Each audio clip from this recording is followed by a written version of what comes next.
여러분은 우리나라가 서양이나 동양의 다른 나라들과 어떻게 다르다고 생각하시나요? 비슷한 가치관을 공통으로 가지는 나라들은 여럿 있지만 어떤 나라도 완전히 같은 특징을 가진다고 할 수는 없을 텐데요. 다른 점 하나하나씩 비교해 볼 수도 있고 큰 틀에서 차이점을 발견할 수도 있습니다. 우리나라를 포함한 아시아 나라들에서는 미국을 비롯한 서양의 나라들을 일반적으로 개인주의가 강하다고 말합니다. 그렇다면 우리나라는 개인주의적인 나라들에 비하면 어떻게 다르고 또한 아시아 다른 나라들과는 얼마나 비슷하거나 다른 차이가 있을까요? 이번 영상에서는 우리나라의 사회적 특징을 자세히 알아보도록 하겠습니다. 사회심리학이라는 분야와 사회심리학자들의 연구 내용들을 알아보면 국가나 사회 공동체의 특징을 파악하는 데 크게 도움이 되는데요. 이런 사회심리학의 연구 결과를 통해서 한국 사회의 특징을 발견할 수 있습니다.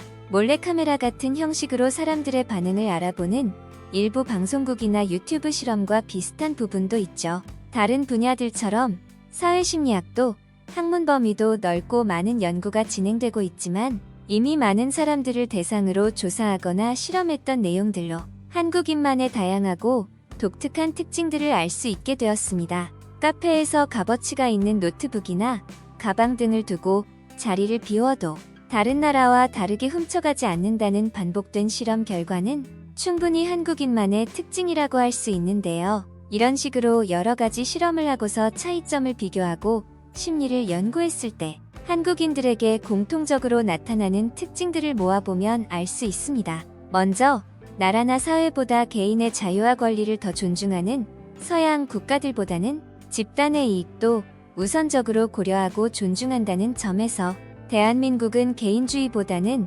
집단주의에 조금 더 가깝다고 할 수 있습니다. 집단의 이익을 고려해서 행동하는 것을 알 수 있는 최근의 사례로는 의무가 아닌 지금도 여전히 마스크를 쓰고 있다는 사실일 텐데요. 사실 한국에서는 처음 코로나19가 발생해서 의무적으로 마스크를 착용해야 할 때부터 나도 전염되지 않고 남들에게도 전염시키지 않기 위해 모든 사람들이 마스크를 착용했고 아직까지 착용하는 이유도 공공장소에서 다른 사람들에게 피해가 되지 않기 위해서입니다. 현재 마스크를 착용하지 않아도 되는 경우가 있다는 것을 몰라서 쓰고 있는 사람은 거의 없죠.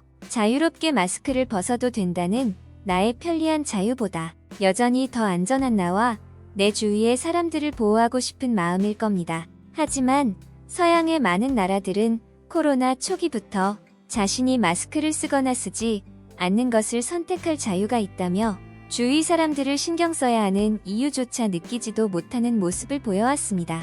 해외에 살고 있는 한국인 유튜버의 말에 따르면 서양 사람들은 인종차별이 아니라도 마스크를 쓰고 있는 사람을 오히려 병이나 증세가 있는 것이라고 생각하기 때문에 마치 병균처럼 피하고 심지어는 폭언이나 폭행까지 한다고 말합니다.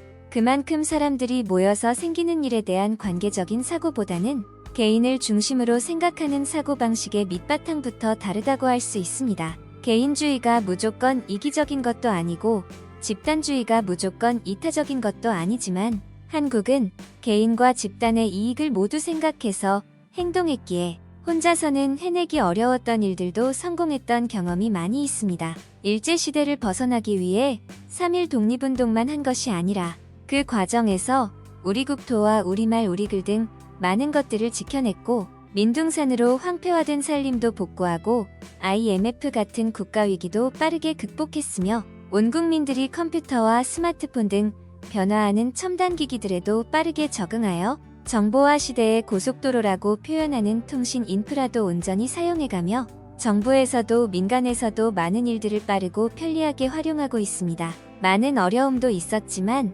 다른 나라에 비해서 아주 빠르게 산업화와 민주화 모두를 성공하면서 서울 올림픽과 한일 월드컵 평창 올림픽까지 모두 성공적으로 개최하였고 이 모든 과정을 겪고 개발도상국에서 선진국으로 올라서며 과거에는 원조를 받는 나라에서 이제는 원조를 해주는 나라가 되었고 K-팝과 영화와 드라마 등 한국의 문화를 매력적으로 받아들이는 커다란 소프트 파워까지 가지게 되었습니다. 각 분야의 주체는 다르지만 한국민 모두가 각자의 위치에서 함께 성공을 만들었습니다. 공통의 목표보다 개인의 자유만을 중시할 때는 아주 어렵거나 오랜 시간이 걸릴 수밖에 없을 텐데요. 잘못되었다 생각하면 누구보다 우리 스스로 열심히 비판하고 다투면서도 많은 사람들이 합리적이고 옳다고 생각하는 일이라면 방금 전까지 다투던 사람들도 우선 뭉쳐서 위기는 함께 극복하고 축제는 함께 즐겼던 국가적인 큰 규모의 사건들이 많이 있었습니다. 그렇지만 사회심리학자들의 분석에 따르면 일본은 집단주의에 굉장히 들어맞지만 한국은 단순한 집단주의만으로는 설명이 어렵다고 합니다. 집단의 이익을 위해서 개인을 희생해도 된다고 생각하는 일본과는 다르게 한국은 집단에서도 상대와의 관계에 따라 자신이 변한다는 점에서 관계주의라고 하는데요. 일본에서 만든 작품성 있다고 평가받는 최근의 애니메이션에서도 일본의 이러한 집단을 위해서 개인을 희생하는 문제에 대해서 다루곤 합니다. 개인이 집단 속에서 하나의 부품이자 역할로 설명이 가능하고 자신의 역할만 잘하면 충분하고 매뉴얼이나 원칙을 깨는 이를 극도로 싫어하는데요. 한국에서는 개선이 필요한 문제가 있다면 매뉴얼로 정해진 대로만 하지 않고 상대의 관계에 따라 소통과 합의를 하여 융통성을 가지고 빠르게 처리할 때도 많이 있죠. 사회심리학 교수는 한강의 기적으로 불리는 경제발전도 이런 면이 있었기에 가능하다고 분석합니다. 우리나라에서는 약자에 대해서 양보하고 배려하는 것도 많이 이해해주는 편인데 개인이나 원칙을 지나치게 중시하는 사회에서는 양보하는 사람을 이해 못하거나 자신의 이익을 침해받는다고 강하게 항의를 하기도 합니다. 한국 사회는 지금까지 관계주의적인 장점들이 발휘되어 앞에서 말한 것처럼 성과를 거둔 것들이 많았는데요. 앞으로 한국 사회와 한국인들 관계의 발전을 위해서는 단점에 대해서도 생각해 볼 필요가 있겠습니다.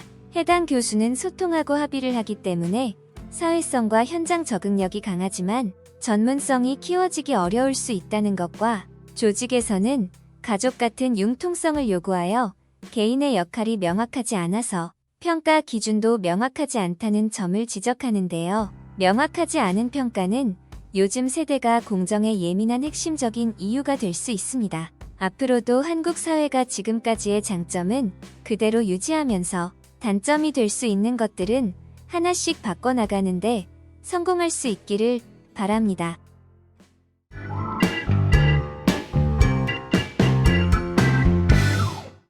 지금까지 시청해주셔서 감사합니다. 더 궁금한 이슈와 해외 반응에 대해서는 댓글로 알려주세요. 여러분의 좋아요와 댓글 구독 알림은 다음 영상 제작에 많은 도움이 됩니다.